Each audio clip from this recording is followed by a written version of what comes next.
Hello, welcome back. If you have not done so already, please go back to learn how to break this cycle once and for all, because you are meant to live your most beautiful, authentic life. And when you're stuck in the prison of abuse and you're with somebody that is not bringing out the best in you, that is not the true life that you're meant to live. God did not design you to do that. So please make sure you do it and take action. Connect with me in ways to stay accountable on your journey. Today is a piggyback or an extension from that video, and it's all about 10 ways to stay strong from going back to that toxicity, going back to that awful relationships. Because essentially, what is happening? Remember, I've talked about this a lot. Your normal can be chaotic. And if we're not getting to this underlying issue that is reprogramming your normal, a healthy normal, then yes, you might need to go back to that chaos, right? So today, let's talk about 10 ways to stay strong.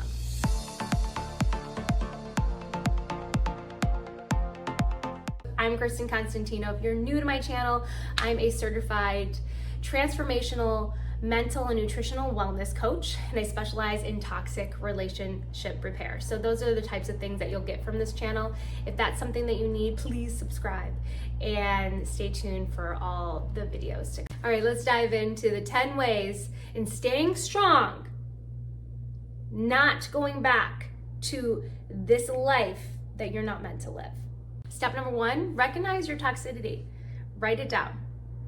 What was happening in that past relationship that was toxic, that you don't want in your life? And if you're a mother, you wouldn't want for your child, whether it's a female or a male, in their life.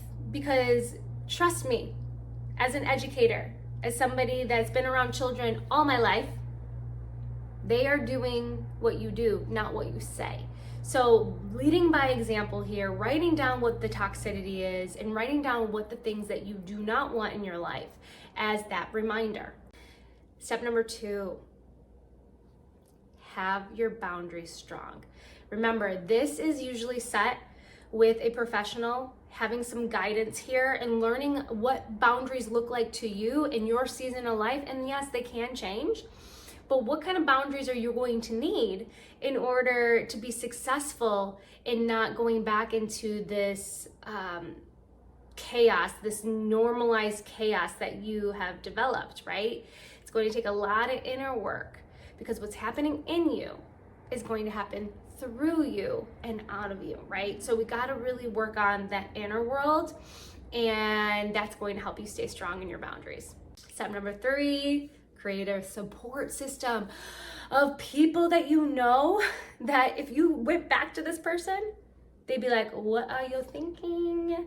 I'll never forget when I ended up breaking up with my ex-fiance. I told my best friend, I was like, yeah, I called my dad, told everything what was going on. And she's like, oh, this is serious business, because you're telling your father about all the horrific things that you've been through. Like, they're gonna look at you and say, no, this is not the life that you are meant to live. So create that support system around you, which sometimes is going to include maybe some of that professional guidance as well, depending on where you are in your journey. Number 4, stay busy and purpose-filled. This is something that I talk a lot about in my program, is like learning who you are, how to operate in your flow, what are your strengths, and staying in your lane. Because if you're finding yourself really bored and lonely, guess what's going to happen? You're going to desire some of that crazy chaos that you used to have that was your normal. So staying busy, staying in your purpose is going to be a very, very important step towards staying strong in this moment.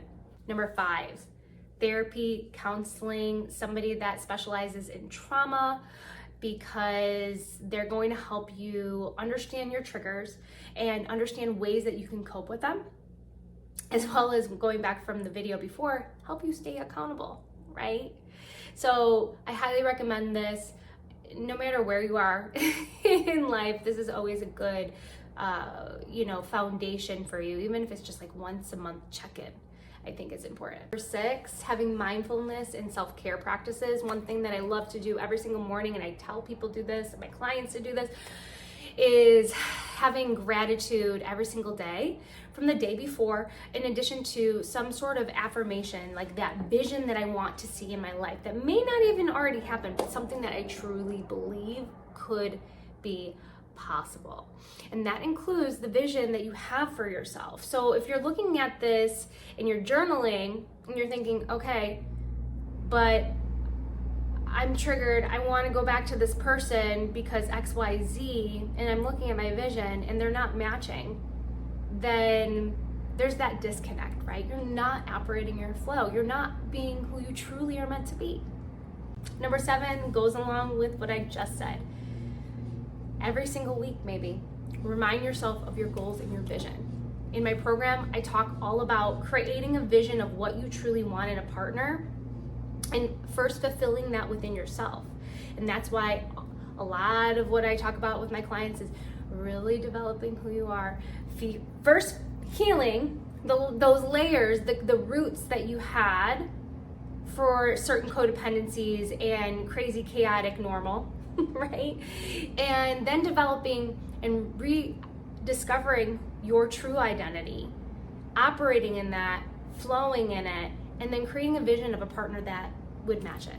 Number 8, stay no contact if possible. I know some of you might be moms and have children with your ex-partner.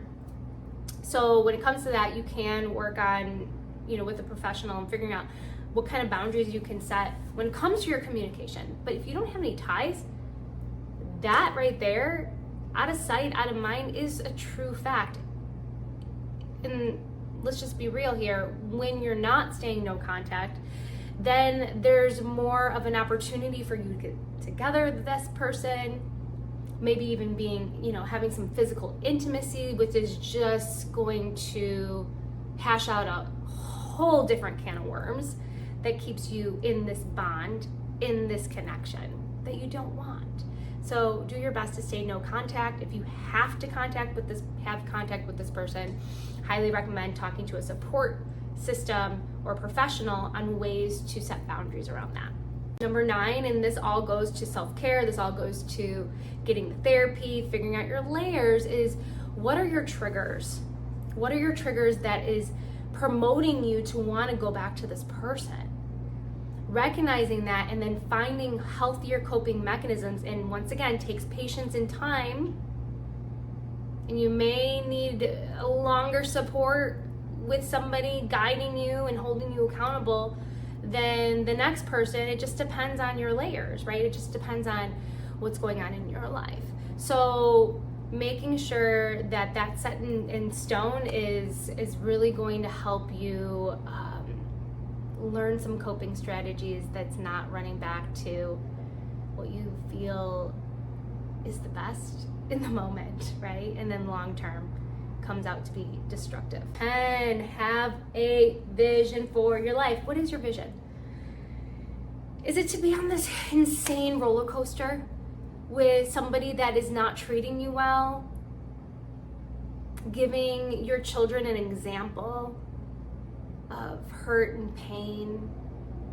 No, that's not your vision. Have that strong. Put it on the fridge. Write it down right now. Put it in the comments. What's your vision? What do you want in your life?